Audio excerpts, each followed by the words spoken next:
Ang nakaraan, ang pagdating ng bagong katauhan na si Mr. Wong, at balak ipasok ni Mang Rodel si Jasmine, kung may tayo na, ang planong negosyo.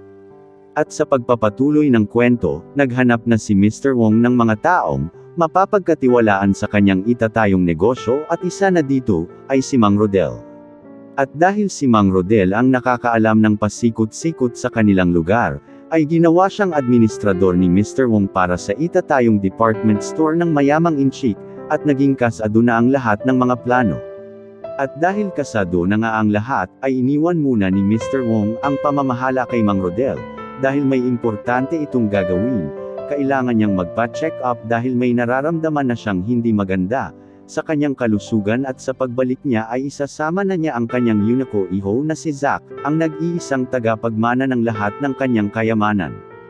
At nakaalis na nga si Mr. Wong at si Mang Rodel muna ang nag-asikaso sa lahat, kahit mahirap lang siya ay may kaalaman naman siya sa mga pamamalakad, at masayang masaya si Jasmine dahil hindi na maaarawan ang tatay niya sa pagpupunta sa kanilang bukirin. At isang araw ay tumawag si Mr. Wong sa cellphone na iniwan sa kanya para magamit kung magkaroon man ng problema.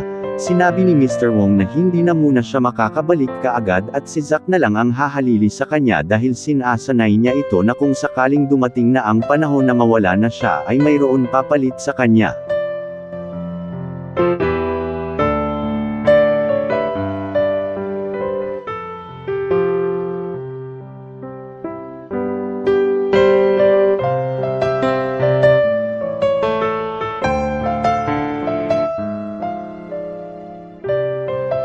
Magtagal kaya si Mang Rodel sa kanyang trabaho, at bumalik sa pagbubukid?